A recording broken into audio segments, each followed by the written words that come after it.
Hey everybody, for those of you who don't know me, my name is Neil Litherland. I'm the creator of Sundara Dawn of a New Age, which is a fantasy RPG setting, and it's compatible with both the Pathfinder and Dungeons & Dragons 5th edition games.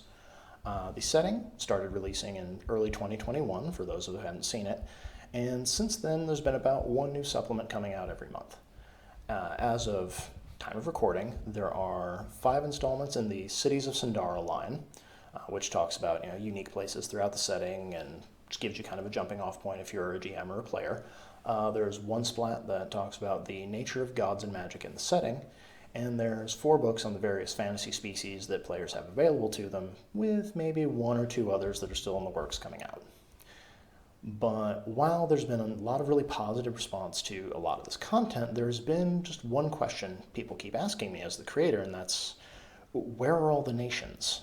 As typically when you get like a big fantasy RPG, people look for the map of where are the various countries, who's in charge of what, and they want to know where all the borders are.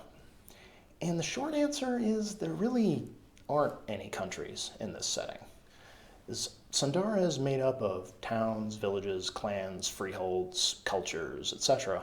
And every now and again there's a city or a city-state that sort of rises as a hub of influence or power in an area. But as far as anything bigger than that, it's not really what you're going to find here. And I did that very deliberately when I sat down to make a new setting that I wanted to be unique and different and give a sort of a fresh take on some things. While Sundara is full of all kinds of weird technology and odd developments that we've had in our history, things like pattern forged steel or wind-driven screw pumps, I've also tried to sort of prune out a lot of just the modern ideas and things that we don't really realize are newer to us than that's not how it would have been in the past. And one of those is kind of the concept of national identity. Is it something we just kind of take for granted without thinking about where it came from or the fact that it's a relatively modern idea as far as these things go? Something similar to compare it to for those who either didn't have this in their history classes or who haven't really thought about it is the concept of universal time. The idea that it's a certain time here on the West Coast, therefore it's another time on the East Coast, it's another time in Europe, it's another time in Japan, etc., etc. Because before we had trains or the ability to travel from one place to another at a fast pace on a schedule, that wasn't really a need. It was whatever time it was locally, and that's all that mattered, because if the only speed you had to get there was by foot or by horse, it didn't matter. There was no reason to keep track of it, even if you were on a schedule. But then once we got the ability to move quickly and people were buying tickets for a train that left at a certain time, suddenly you had to know when it was, no matter where you were. And the way we invented national identity is kind of similar to that. Before that, we had empires, we had kingdoms, we had various governments and confederacies and other things that people were a part of, but there wasn't really a grand overarching identity of your culture made up part of who you were, your family, what area you lived in.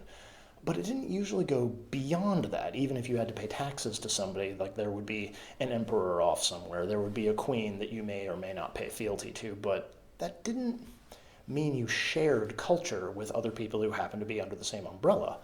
That came along really with the Industrial Revolution, particularly in the second half of the 1700s in Europe. And it's just one of those weird ideas we take for granted because it's a thing most of us never really learned about and never really questioned. And that was something I wanted to avoid doing with Sundara, is while there are all sorts of competing organizations, governments, forces like that, I wanted the world to feel more ground level to people who were in it, who were telling their stories in it. To really focus on a fantasy setting from the local level rather than just looking down on a map with all of these neat borders that have been drawn over the years. And it's also the reason, you'll see that decision in other parts of the world of there's various deities and churches, but none of them can agree on doctrine or even what their god looks like or what they really want because they take so many varied and different forms. You can have half a dozen different religions that are all the same god. We don't know.